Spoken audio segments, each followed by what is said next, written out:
Okay.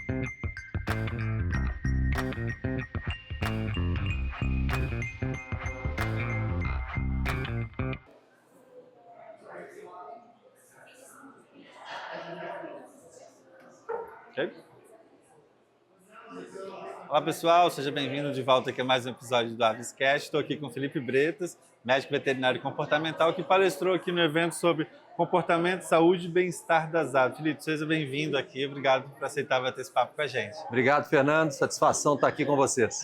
E bom, Felipe, para a gente começar aqui, como o comportamento das aves ele pode indicar algum tipo de problema de saúde hoje? Maravilha. O comportamento da ave vai ser basicamente uma resposta às provocações de genética e do meio ambiente ou de acontecimentos ali dentro do corpinho dela, né? Fatores intrínsecos, né? Questões de saúde, fatores extrínsecos relacionados ao meio ambiente e a pessoa é parte do meio ambiente, né? O responsável. Sim. Então, tudo que a pessoa faz ou deixa de fazer vai influenciar no comportamento da ave, de forma positiva ou de forma negativa.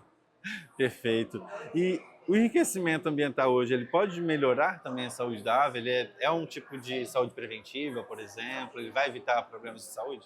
Certamente. Aves são animais que têm uma capacidade cognitiva muito alta, né? Os estudos mais recentes mostram, inclusive, a questão da densidade neuronal das aves, né? Para uma mesma grama de cérebro, você tem o dobro de neurônios comparado com uma grama de cérebro, por exemplo, de um macaco, né? É uma descoberta recente e que demonstra, mais uma vez, como eles têm essa capacidade cognitiva. E aí vem aquela pergunta, né? Nós temos condições de oferecer um ambiente suficientemente enriquecedor para um animal assim, tão inteligente? A resposta é sim, temos condições, né? Mas aí a gente tem que preparar muito bem esse ambiente. Um dado que eu trouxe na minha palestra diz respeito exatamente sobre ambientes mais enriquecidos e menos enriquecidos no desenvolvimento de saúde mental, né? Nós temos um estudo científico que mostrou em exame pós-mortem em aves que viviam em ambientes mais enriquecedores tinham as espículas dêntricas dos neurônios mais desenvolvidas. E aves em ambientes menos enriquecedores, né, tinham essas espículas mais encolhidas, retraídas, né? Isso se mostrou também no tamanho do córtex cerebral. Córtex cerebral de aves maior em aves que viviam em ambientes mais enriquecidos. Aves em ambientes empobrecidos, córtex cerebral menor. Então são descobertas que provam realmente aí como o enriquecimento ambiental é importante para uma boa saúde, para o bom desenvolvimento de saúde mental dessas aves. Perfeito. Existe algum indicador mais objetivo? Você está trazendo alguns dados científicos, de descobertas e tudo mais, mas a gente tem no mundo do bem-estar, vamos colocar assim, de aves, indicadores já vamos dizer assim, consolidados, o que indica isso? Não? Como é que isso está vindo? Tem. No dia a dia, através da observação, a gente tem como avaliar ali o bem-estar ou a saúde da ave, né? Estão intimamente relacionados, né? A nível mais científico e de exames, nós temos, por exemplo, as pesquisas de cortisol salivar ou cortisol fecal, né?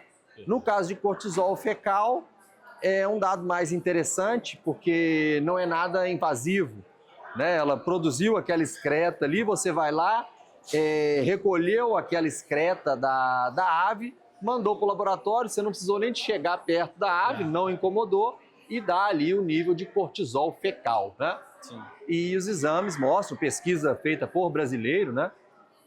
Que muitas aves criadas em ambiente excito, sob cuidados humanos, têm cortisol, inclusive, menor do que aves que vivem em liberdade. Livres aí na natureza, né? Mas no dia a dia, através da observação, a gente tem como Tem um olhar treinado Tem já. um olhar pra isso, né? treinado para ver ali se está com bem-estar, com boa saúde ou não. Perfeito.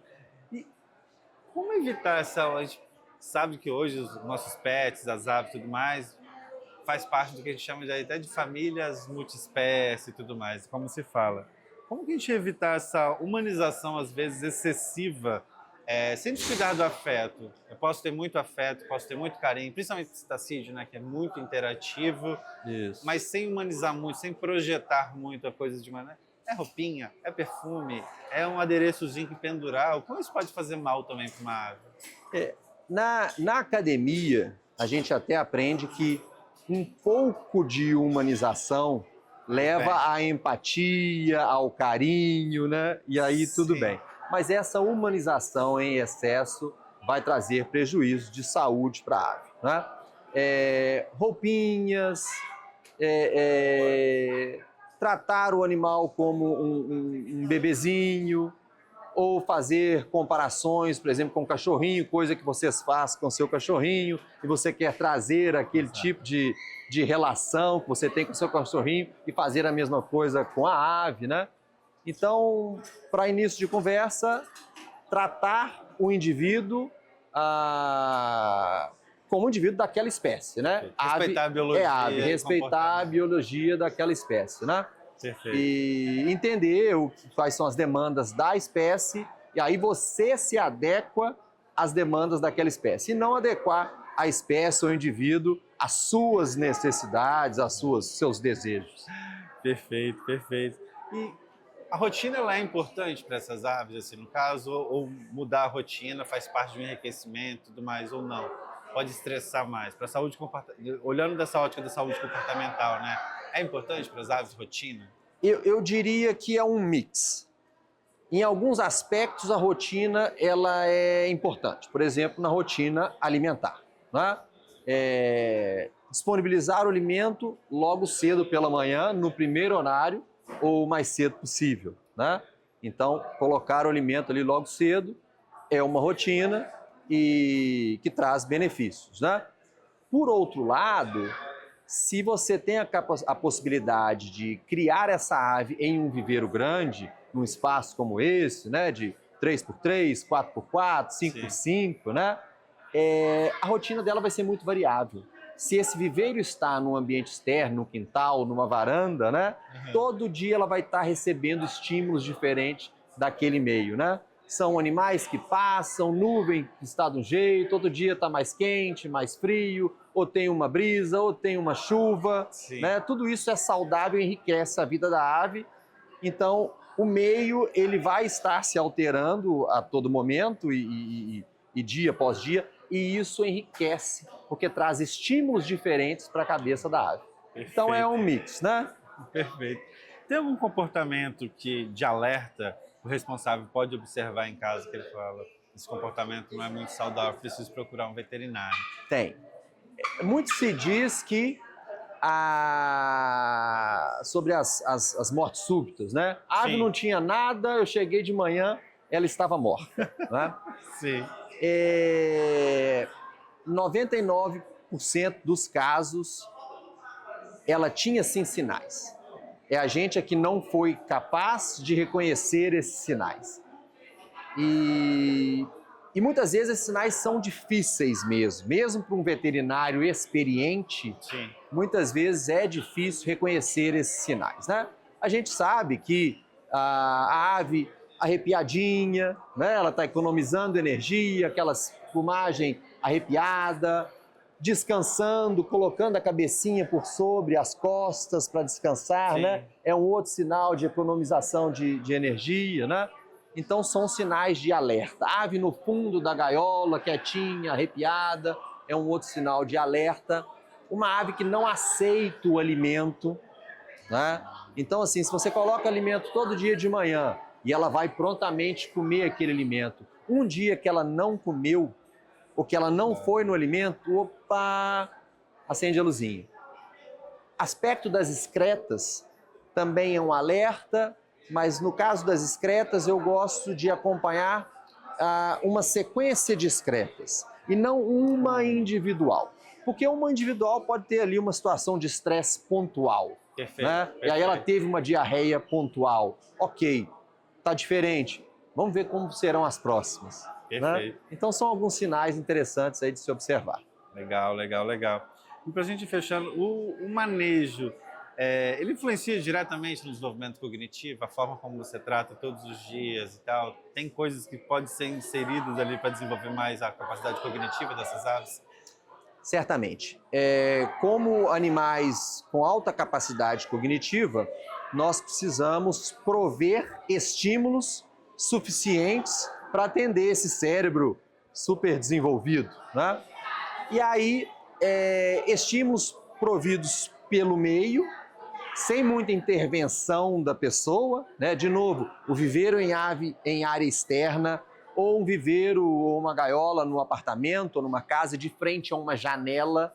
Então aquele ambiente externo vai estar sempre em alteração, de forma dinâmica, né? Mudando, e a ave vai estar prestando atenção em tudo aquilo, né?